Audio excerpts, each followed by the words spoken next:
Olá, meus amigos, eu vou passar. Bem-vindos de volta às nossas aulas de criminologia. Nós passamos por um período aí de 2 aulas, né, com a introdução do que seja e do que se constitui por criminologia. E nós vamos agora ingressar na parte histórica. A parte histórica, que é uma parte fundamental, né, ela é um pouco extensa, mas ela é fundamental para a prova de vocês. Só que tem o seguinte, essa parte histórica vai lembrar muito da sua aula de história na escola. Então, tem gente que não é muito chegada, não gosta, né, acha meio chatinho, mas nós vamos ver como nós podemos tornar essa parte um pouco mais assim animada. Criminologia, portanto, começa agora com a história da criminologia, né, a primeira parte. Nossa história, como toda a história mundial, a história do Brasil, toda sempre dividida em períodos. É mais didático, não é? E essa divisão em períodos, em eras, né, é importante para que a gente possa elencar quais são as principais transformações sociais em cada era, em cada período. No nosso caso, nós temos os períodos aqui da Antiguidade, né, antes de Cristo, e um pouquinho mais adiante de Cristo. Nós temos aqui a antropologia criminal, nós temos a sociologia criminal e, então, a parte mais recorrente em provas, a política criminal. Essa parte de política criminal é que vai dar ao direito penal aquela base histórica que a gente conhece, né? Logo no começo dos manuais de direito penal, tem aquela parte histórica, tem uma política criminal muito já, né, arraigada em boa parte do direito penal. A parte histórica relativa ao período de política criminal é mais importante, eu diria até, em prova de concurso que as outras. Mas as outras você não subestime, elas caem também, ok? Então vamos lá, nós pegaremos agora a primeira parte, essa primeira divisão, Antiguidade, né, um período antes de Cristo. Nós teremos aqui alguns precursores, nós teremos aqui também alguns filósofos já ingressando um pouco na Idade Média, nós veremos também. Alguns desses pensadores, alguns desses filósofos que têm obras assim notadamente conhecidas, são renomados pensadores, pessoas que transformaram a sociedade, transformaram a filosofia. Existem alguns desses que deixaram seus escritos e que se tornaram obras, né, clássicas. Eu recomendo a leitura. Pode ser que para uma prova logo agora não seja viável, aí você fica aí com a aula, mas se você tiver um pouco mais de tempo, né, vá ao supermercado, no supermercado mesmo você consegue, ali tem à disposição aqueles livrinhos pequenininhos de bolso, né? Tem muita coisa, Aristóteles, você vai encontrar Platão, você vai encontrar um monte de coisa interessante. Então vamos lá, eu como sempre fomentando leitura. Antiguidade, período antes de Cristo. Nós temos registro de pena, de crime já desde. Nós temos a Bíblia aí. Como eles comentam, o primeiro crime, de fato, não foi a desobediência de Adão e Eva, mas a morte, né? Caim e Abel. Mas nós temos a Bíblia como uma grande referência a penas e a retribuição do mal, né, na Bíblia. Nós temos aí as referências inclusive, que não vão direto à pessoa do infrator, mas à sua família. Matar um filho em decorrência da atitude criminosa de um pai. Nós temos isso na Bíblia.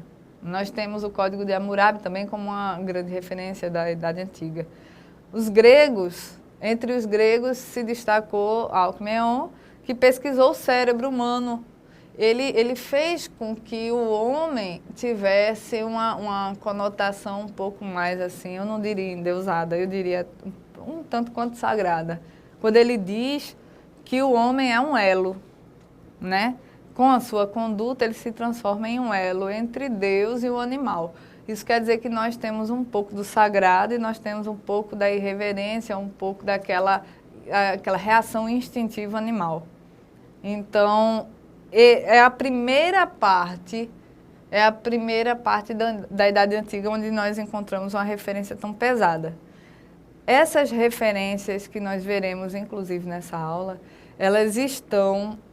eu vou sempre dizer para vocês qual é a obra que está dando fundamento a cada uma das nossas aulas, porque eu saí pesquisando as melhores partes nas melhores obras para poder explicar para vocês aqui como é pedido em concurso. Aqui nós usamos Walter e Newton Fernandes, Criminologia Integrada, da RT. É de onde saiu uma boa parte da aula de hoje. Por que eu estou dizendo isso? Porque aqui, nesse livro, essa parte da história da criminologia, eu não encontrei um livro que falasse melhor e mais mastigado, uma coisa assim, bastante didática e não cansativa, como eu já vi em algumas obras. Vamos ver aqui, então, Protágoras. Ele levantava bastante essa bandeira do caráter preventivo da pena. A pena deve servir de exemplo e não de expiação, porque nós tínhamos a expiação toda fundamentada. Se vocês lerem uma parte da Bíblia hoje, tem muita expiação, ou o castigo. Uma pena não necessariamente deveria ser um castigo, ou a expiação de todos os nossos pecados, de todos os nossos erros. Mas ela deveria servir de exemplo para todas as pessoas. Aí começamos a questionar a utilidade da pena para que então fosse elaborada uma forma de mostrar à humanidade como é que o erro deve ser processado diante dela mesma. Então, aquelas penas em praça pública, a decapitação pela desobediência, a guilhotina, muito utilizada na França. Então, essa foi um período em que mostrar que a humanidade erra era fundamental, muito mais importante do que precisamente fazer com que esse erro fosse um remédio interior para que o ser humano melhorasse a sua conduta. Ok? Sócrates, sempre mencionado aí, Platão. Os criminosos deveriam aprender a não reincidência. Com a pena, esses criminosos eles não deveriam necessariamente sofrer, não deveria ser um castigo físico, mas deveria haver uma instrução daquele criminoso. Ele deveria ser instruído e ele deveria receber uma formação para o seu próprio caráter. Dessa forma, ele poderia agir em conformidade com a sua consciência e agir corretamente, porque sua consciência estaria adaptada ao bem. Se ele teve uma formação para o bem, então ele não teria a possibilidade de incorrer em mal. Era essa a informação de Sócrates. Hipócrates, ele, digamos aí, o ideal da ideologia, ideal daquela formação toda da medicina, ele falava que todo vício é um fruto da loucura. E dessa forma ele fez uma ligação direta que foi muito complicada, mas foi necessária nessa época, dizer que o crime também pode ser um fruto da loucura. E ele começou a cogitar a possibilidade da irresponsabilidade penal através da insanidade do homem. Então, um homem, ele responde por seus atos até a medida em que ele pode responder. Se o crime, ele também é um vício, porque a pessoa que comete um crime, ele é um viciado. Se ele é um viciado, ele é louco, portanto, ele é penalmente irresponsável.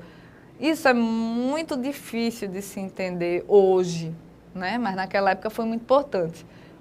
Tanto é que nós ainda temos isso no Código Penal. Uma pessoa que antigamente no Código Civil era tida como louco de todo o gênero, que não é mais, uma pessoa que tem a redução, ou anulação total do seu discernimento, ela responde naquela medida, penalmente irresponsável, ou que ele tem uma responsabilidade comedida, ele tem a gradação. E essa gradação, nós aprendemos a gradação da pena, da atribuição de responsabilidade, somente aí no caminho para a Idade Média. Nós estávamos aí cogitando a pena como mal maior, aqui na antiguidade. Não existia muito peso, né, para as coisas. A gente não tinha um sistema com um peso muito definido.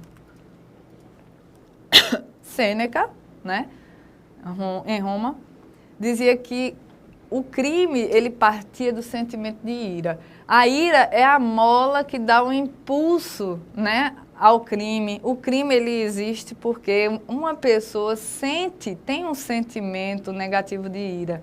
É uma revolta pessoal do ser humano. Ele argumenta que a ira é a razão da sociedade viver nesse conflito eterno, né? Essa atividade bélica, essa briga constante entre os irmãos, né? As pessoas que estão em convivência umas com as outras, elas entram em conflito em decorrência da ira.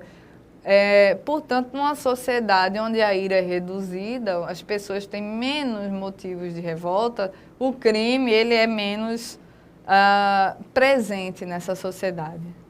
De uma certa forma, chega a ser até bastante atual. Aí nós pulamos aí para a Idade Média. Na Idade Antiga você não vai ver muito, assim, frequentemente em concurso. Talvez você tenha um pouco de Sócrates, né? Um pouco de Sócrates talvez caia, mas não é muito recorrente, não. A Idade Média é mais presente nos concursos. Vamos lá ver. Para começo de conversa, ninguém entra em acordo com relação ao início dela. Às vezes você vai encontrar nos livros 395 depois de Cristo, não é? Às vezes você vai encontrar aí que o início da Idade Média, né, esse período medieval, foi com a tomada de Constantinopla, portanto a queda do Império Romano, não é? Em 476 depois de Cristo, não é? E ela vai até a tomada do Império Romano. Esse período da Idade Média tem algumas características que a gente vai lembrando, assim, aquelas aulas de história, né, que a gente teve. Eu lembro muito das minhas aulas de história geral. Tinha um professor muito gente boa e ele gostava muito de incentivar a leitura, o que me salvou, né? Porque naquela época era muito complicado, né, fazer questão com as coisinhas que eles não pegavam de um livro ou de outro, de vários assuntos. Aqui nós temos aqui, o que é que vai caracterizar a Idade Média? Começo do feudalismo. Feudalismo como uma forma de economia vai tomando conta da Europa. Um dia o feudalismo vai praticamente ser a Europa, mas por enquanto está introduzindo aí pela Idade Média a expansão do cristianismo, o que é bom, mas o que também é complicado, porque com o cristianismo, eu sou cristã, mas eu tenho que dizer, houve uma forma de uma manipulação equivocada, não é, do poder da igreja. Nós temos aí a nobreza feudal logo após, não é? Introduz-se aí o feudalismo na Europa. Com a ascensão desse feudalismo, nós tivemos na Idade Média uma forte manipulação, né? Uma forte presença da igreja, né? A expansão do cristianismo. E a nobreza feudal, que quer dizer o quê? O feudalismo mantém a nobreza de um lado e todas as outras pessoas que dependem da economia do outro lado. Então, nós temos uma divisão na Europa bastante assim, flagrante da forma, exatamente por esse motivo que houve a ligação da Idade Média com o período de trevas, né? São os 10 anos da escuridão, e eles têm um termo justamente para isso. Pessoas que influenciaram muito a sociedade e a forma de pensar naquela época, Santo Agostinho, né? É importante ler sobre ele. Eu leria, nem que fosse pela internet, hoje, se eu fosse fazer uma prova de concurso com criminologia, eu leria um pouquinho de Santo Agostinho. Ele é importantíssimo. Ele tem uma visão muito peculiar do que possa ser compreendido de pena. Nós tivemos aí a pena de talião, né?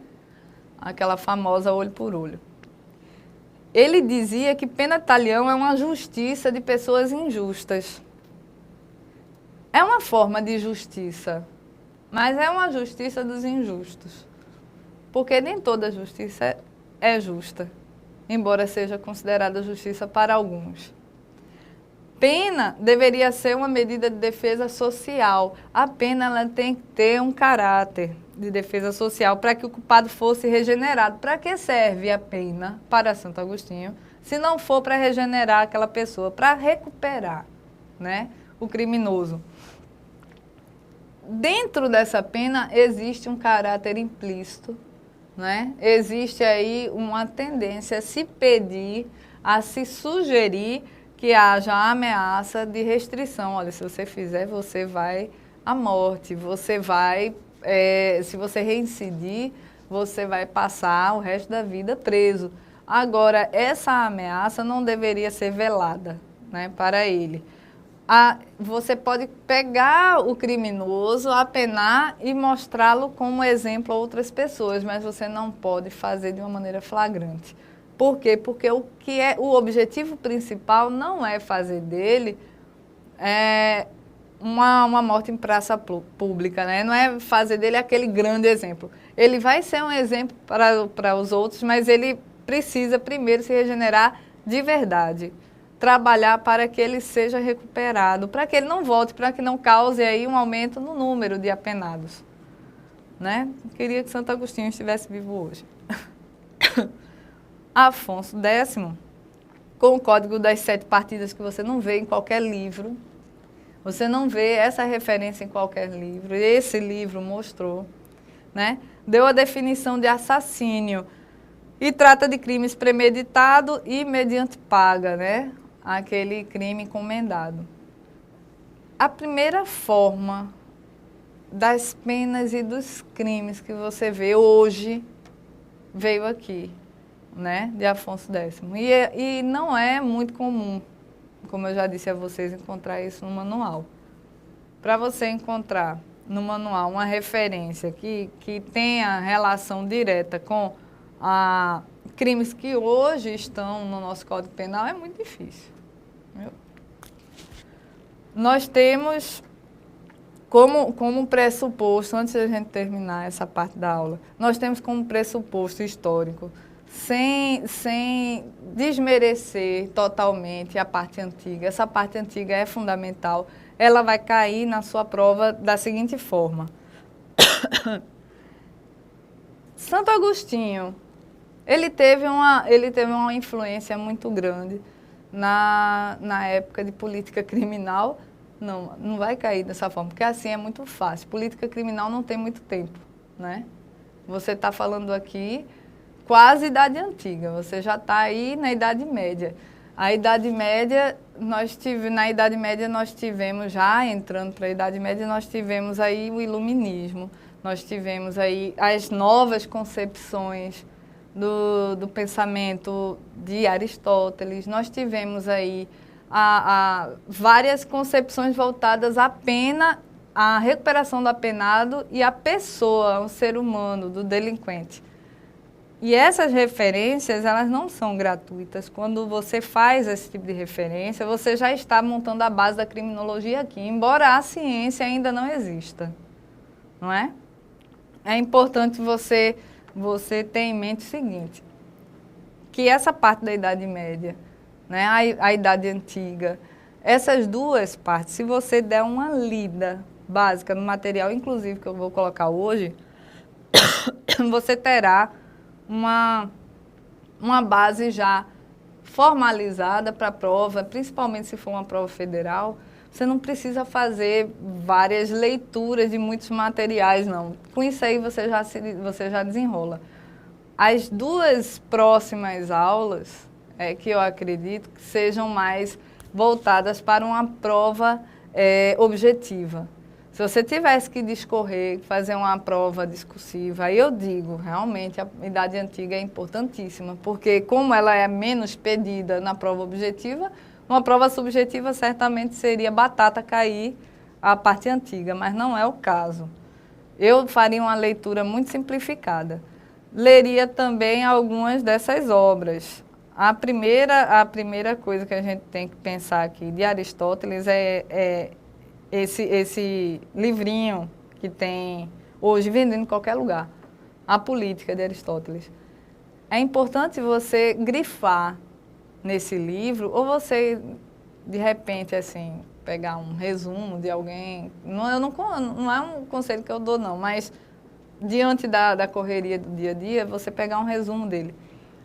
A política fala muito sobre a forma em que a miséria vai fazer dos criminosos, aliás, dos jovens, pessoas do crime. O meio em que vive o homem, já diria Platão, né? As más companhias, os costumes dissolutos de cada um podem converter os jovens em criminosos, né? Isso aí, de acordo com a noção de Platão. Aristóteles, se você vir nesse livrinho de Aristóteles, A Política, você grifar as partes mais importantes dele, você vai juntar informações assim essenciais para você não precisar nem recorrer mais à parte antiga, porque a parte antiga é basicamente Santo Agostinho e Aristóteles. A miséria engendra rebelião e delito.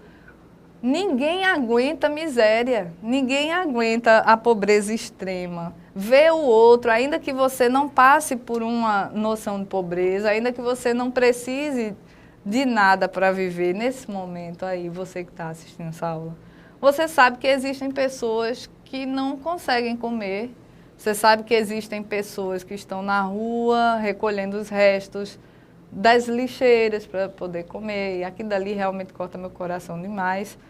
Mas é isso, é essa revolta com esse contexto social totalmente diferenciado.